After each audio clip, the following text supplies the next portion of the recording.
چاہیے انسان کو. ولا ينبغي ان يقدم العبد على القرآن شيئا، اور انسان کو یہ نہیں چاہیے کہ وہ قرآن کے اوپر کسی اور چیز کو ترجیح دے، کہ آپ کو قرآن نہیں آتا لیکن آپ باقی علوم سیکھے جا رہے ہیں اور جو آپ کا ایک واجب امر ہے آپ اس کو اگنور کر رہے ہیں، آپ اس کو نہیں سیکھ رہے. تو ایسا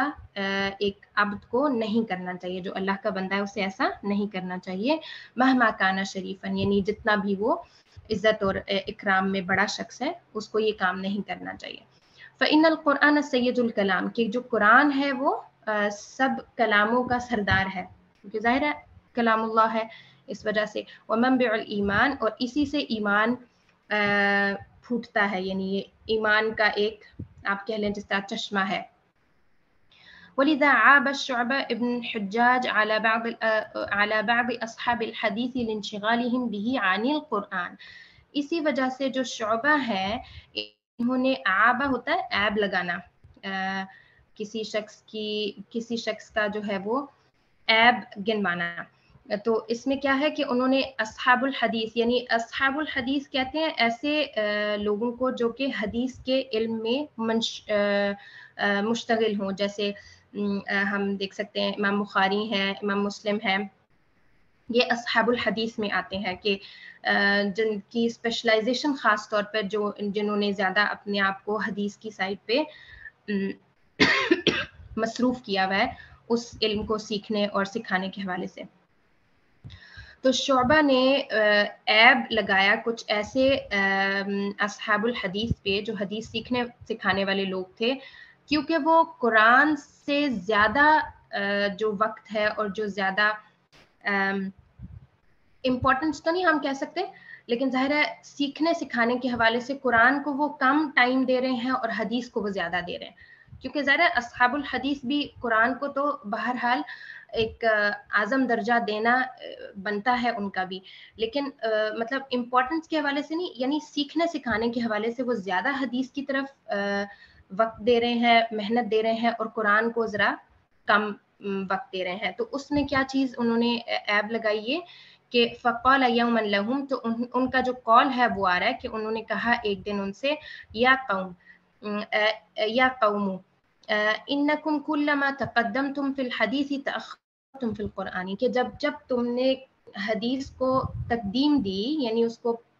زیادہ سیکھنے کے لیے وقت دیا، تأخرتم بالقرآن، کہ تم قرآن سے تاخیر میں ہو گئے، قرآن کو مطلب قرآن تمہاری طرف سے کم ہو گیا سیکھنے کے حوالے سے. وهذا تنبیہ منہ لمن شغلته دراسة الحدیث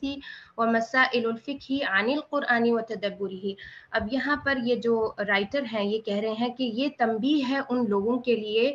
جو دراست الحدیث یعنی حدیث کی اسٹڈی کر رہے ہیں اور مسائل الفقہ پڑھ رہے ہیں اور قرآن سے ان کا تدبر کم ہو رہا ہے. ٹھیک ہے، تو یہاں پر کمپیریزن اب دیکھیں، حدیث کا علم بھی تو دین کے علوم میں سے ہی ہے، لیکن ایک چیز کو زیادہ وقت دیا جا رہا ہے، اس کے اندر زیادہ محنت کی جا رہی ہے، اور دوسری چیز کو آپ کم وقت دے رہے ہو. ایسا نہیں ہے کہ آپ اس کو اگنور کر رہے ہو یا آپ اس کو مان نہیں رہے ہو یا آپ نے اس کو بالکل ہی نہیں سیکھا، ایسا نہیں ہے. صرف یہ ہے کہ ایک کو زیادہ وقت دیا جا رہا ہے اور دوسرے کو کم. وَإِنَّهُ انشغل بالمهم عن الأهم، تو یہ کیا یہاں پر یہ چیز کیا ہے کہ آپ نے جو زیادہ امپورٹنٹ ہے اس کو چھوڑ کے کم امپورٹنٹ کی طرف آپ آگے ہو، کیونکہ اہم ہوتا ہے زیادہ امپورٹنٹ، مہم ہوتا ہے امپورٹنٹ. اس میں جو ہے نا اہم افضل والے سیغے میں آ جاتا ہے اور مہم ایک نارمل ہمارے پاس سیغہ ہے، اہم سپرلیٹو ڈگری ہوتی ہے. تو آخر میں یہ جو کوشچن ہے یہ بہت ہی امپورٹنٹ ہے، فَكَيْفَ بِمَنْ شَغَلَهُ عَنِ الْقُرْآنِ الْمَالُ وَالْعَيَالُ. تو یہاں آپ دیکھیں کہ وہ شخص جو قرآن کو نہیں وقت دے رہا، اس کے ساتھ اپنی محنت نہیں لگا رہا، اور وجہ کیا ہے؟ مال اور عیال، مطلب فیملی اور مال کمانا، اس کی طرف وہ زیادہ وقت دیے جا رہا ہے اور قرآن کو وہ کم ٹائم دے رہا ہے، اس کے لیے وقت نہیں نکل رہا. تو یہاں پر اس کمپیریزن کو وہ آخر میں لے کر آئے ہیں، جو کہ حقیقت میں ایک بہت بڑا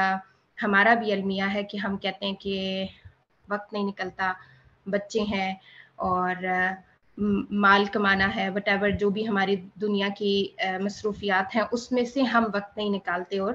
قرآن کو سمجھنے اور اس کی تدبر کے لیے اس چیز کو نہیں سیکھتے.